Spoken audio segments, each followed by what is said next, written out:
And we are live, and this is Bitcoin Price Predictions. I'm your host, Daniel Plummer, the Crypto Kid, the Ganja Ambassador, and this podcast is brought to you by Howard Blockchain TV and sponsored by Addis Ababa Advanced Technologies Incorporated. Let's just get straight to it. Friday was a very exciting day. Saturday, this morning, today is Saturday, August 24th, 2024. I just got a warning from YouTube. I quoted Robert F. Kennedy Jr. concerning his censorship on YouTube for the medical research that he did. And just by quoting Robert F. Kennedy Jr., I was given a warning about medical misinformation. And that is what I was quoting. Robert F. Kennedy Jr. suspended his presidential campaign for 2024 in Glendale, Arizona yesterday, which was Friday, August 23rd, 2024. And in his presentation, in his speech, he said that the major networks, ABC, NBC, and CBS, would only give him 2 interviews. And going back 30 years to Ross Perot, I believe, either had 21 or 31 interviews between the networks. And even if it's 21, Ross Perot was given 21 interviews between ABC, CBS, and NBC, which would suggest 7 interviews for each network. And combined, Robert F. Kennedy Jr. was only given 2 uh, interviews. Interview contentious. There's a lot of people out there that don't like his research, so they're attacking him.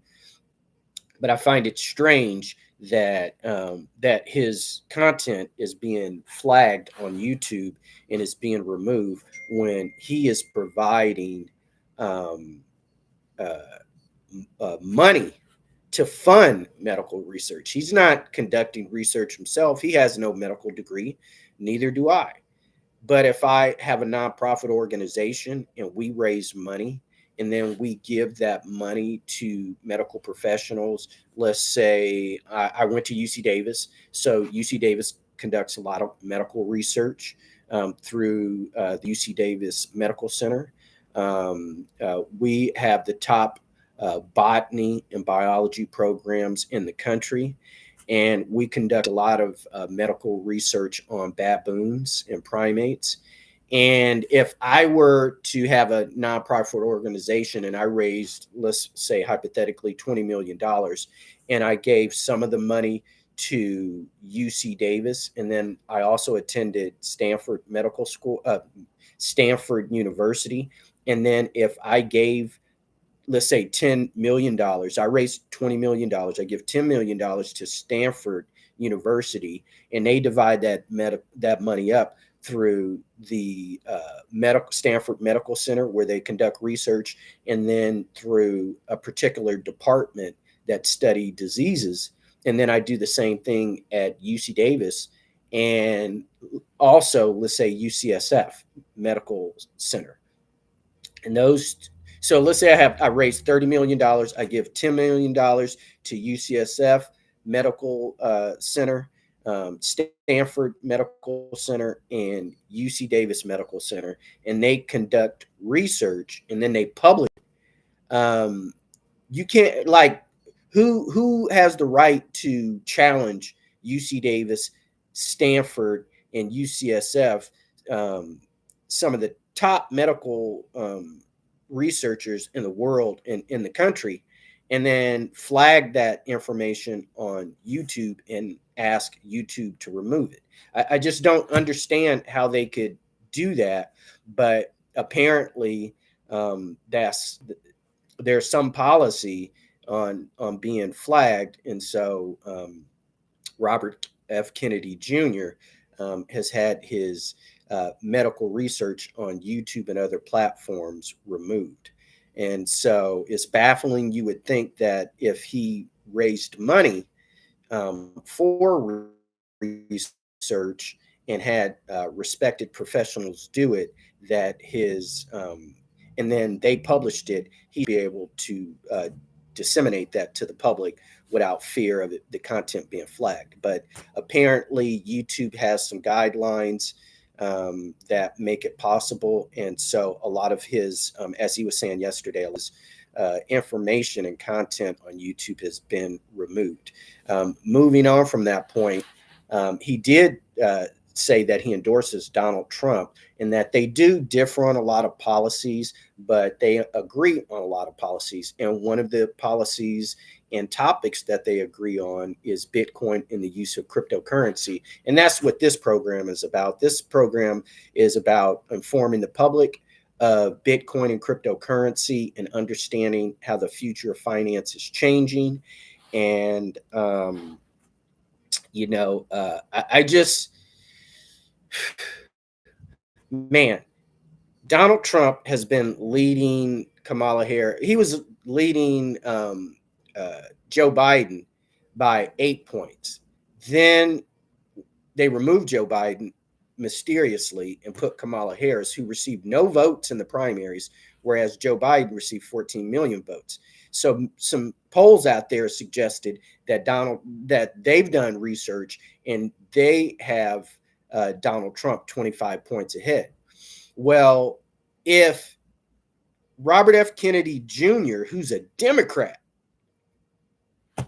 he's a registered Democrat, and he suspends his platform and he endorses Donald Trump, this is the equivalent of Bernie Sanders endorsing Donald Trump.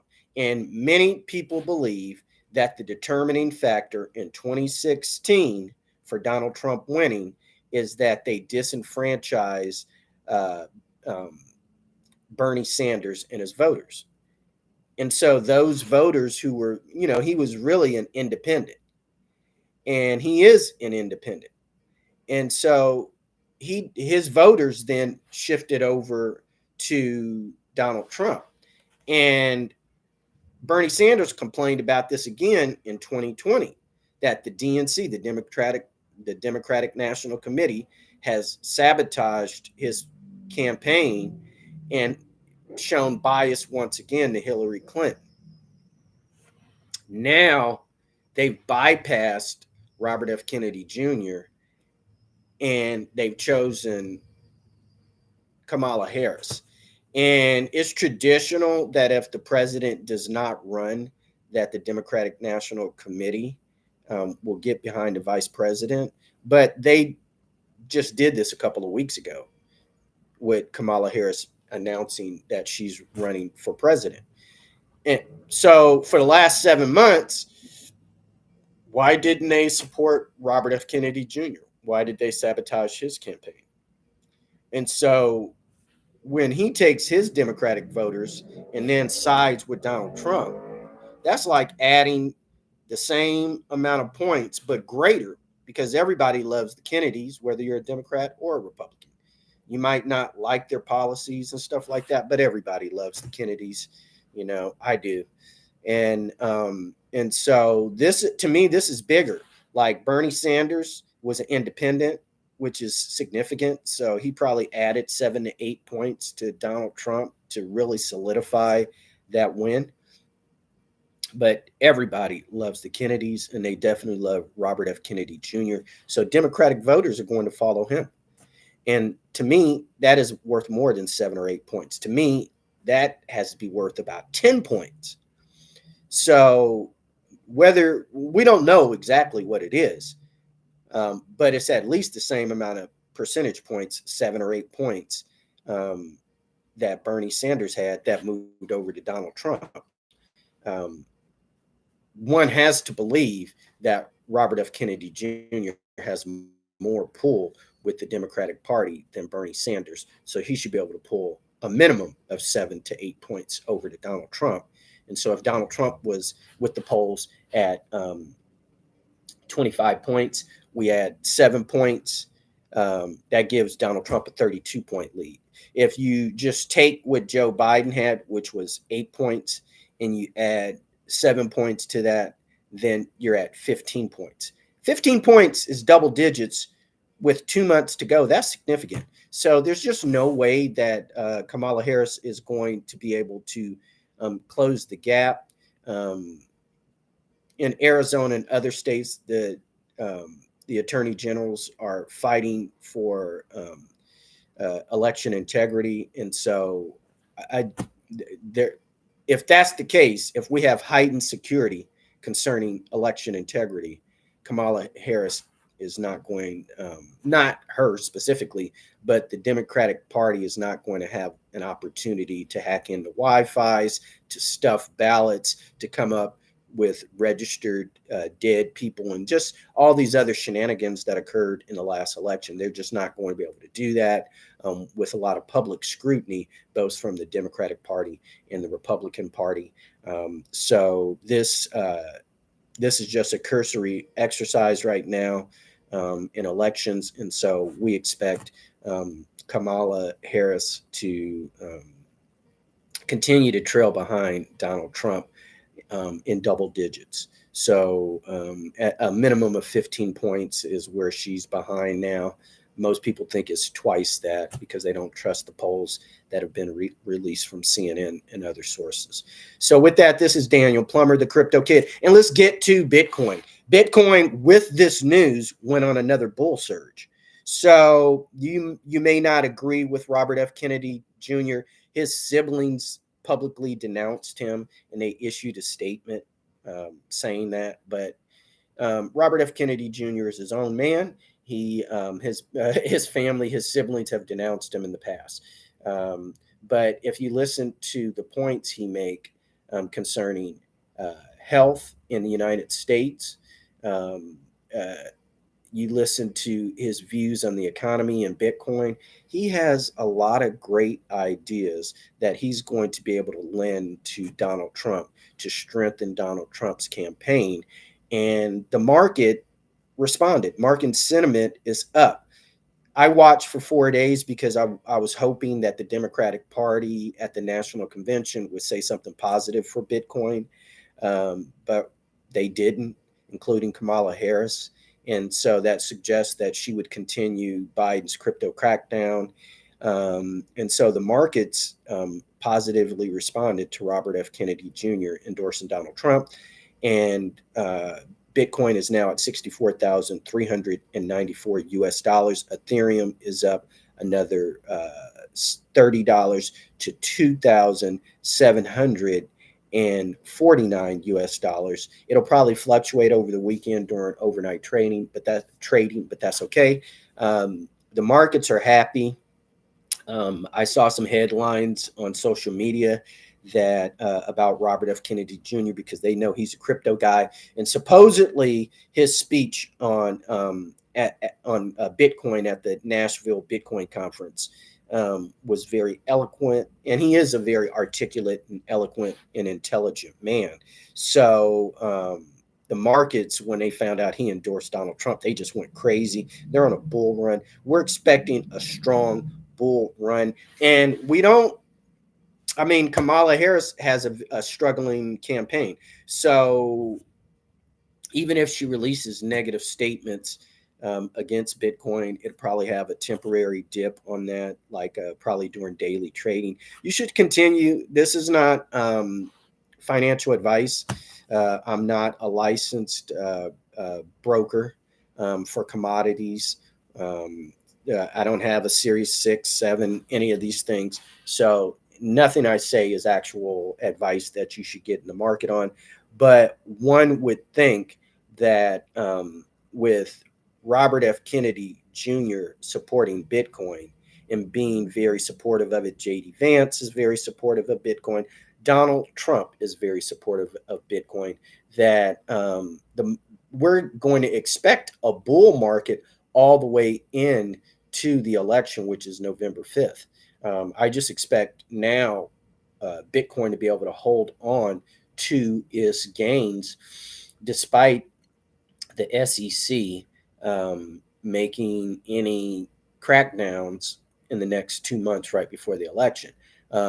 If the SEC was to do anything to Bitcoin right before the election, it would just guarantee Donald Trump in a landslide. So, and then Federal Reserve Chairman Jerome Powell has hinted that before the end of the year, there will a price cut will be imminent, and this is in tune with what Donald Trump spoke with him in a meeting last week, and the headlines was an idiot referring to Donald Trump for asking Jerome Powell to lower the prime interest rate. And name calling. Normally, Donald Trump is the person that is name calling, but it's been the Democratic Party. And on Thursday, the last day of the Democratic National Convention, his name was mentioned 144 times. No one said anything about the economy, hyperinflation, gas prices, grocery prices, the global economy, Bitcoin, militarization and military aid to Ukraine, and endless wars with Israel. No one mentioned any of this, but Donald Trump's name was mentioned 144 times on the last day, Thursday, of the Democratic National Convention, and Kamala Harris mentioned his name 21 times. It's like these people have Trump Tourette's syndrome. It's crazy. And that's not a real disease. So I'm mocking. I don't want to be flagged for some medical misinformation. I'm just mocking the Democratic Party. And I should be able to mock people without being flagged for my content. I'm just saying that you can't stop this bull surge in the market. And it's something to get excited about. I mean, Q4 going into Christmas is the biggest quarter, the biggest period for the United States, and our economy really grows. And so for Bitcoin to be on a bull surge at the end of the Democratic National Convention, in which they said nothing positive about it, is so promising and optimistic, for the hopes of Bitcoin ETFs, Bitcoin NFTs. It is the end of August, so institutional investors are returning from their summer vacations, and they're going to get into the market with a lot of optimism and enthusiasm. And that is what we're getting excited about. We're going to continue to report all of the developments with Robert F. Kennedy Jr. Endorsing the Trump campaign and its impact on Bitcoin, Ethereum, and cryptocurrency and blockchain technology. It should make, in the Trump administration, it should be easier to get authorization for Bitcoin mining and other licenses, which can be difficult. I know I had a hard time getting my business license since I'm a Bitcoin designer. I had a delay of like 6 to 9 months because of the concerns that communities have that Bitcoin mining uses a lot of electricity and it drains on the power grid, and there is a lot of truth to that. So the electrical power necessary to operate CPUs and GPUs that are crunching numbers for the block reward in Bitcoin does require a lot of electrical power and energy, and it is a drain on the power grid. So right now, with the increase in electricity prices, it is very difficult to get approvals depending upon what state and community you live in when it comes to licenses for Bitcoin mining. However, one can get hopeful and optimistic that a Trump administration will create regulations and policies that'll pave the pathway to make it more profitable overall, because the more you have Bitcoin miners obtaining the block reward in the United States, it stimulates the economy. And the more transactions you have, the more bustling and strong the economy is. So with that, this is Daniel Plummer, the Crypto Kid, the Ganja Ambassador. We'll keep you posted. We will return tomorrow, Sunday, August 25th, 2024, with more information. Sunday is a good news day, so it's very likely that Robert F. Kennedy Jr. will release more information on his endorsement of Donald Trump, his endorsement of Bitcoin and cryptocurrency. So we're looking forward to that. We're excited about it. It is Saturday. I think overall this is a good thing.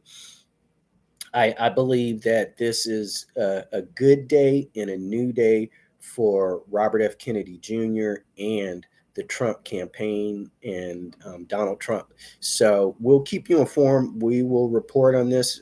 I'm a reporter. I'm being very objective as possible, to bring you unbiased information. I check my sources, where I get my information from. I'm a Bitcoin, blockchain, and cryptocurrency enthusiast. I'm a blockchain designer.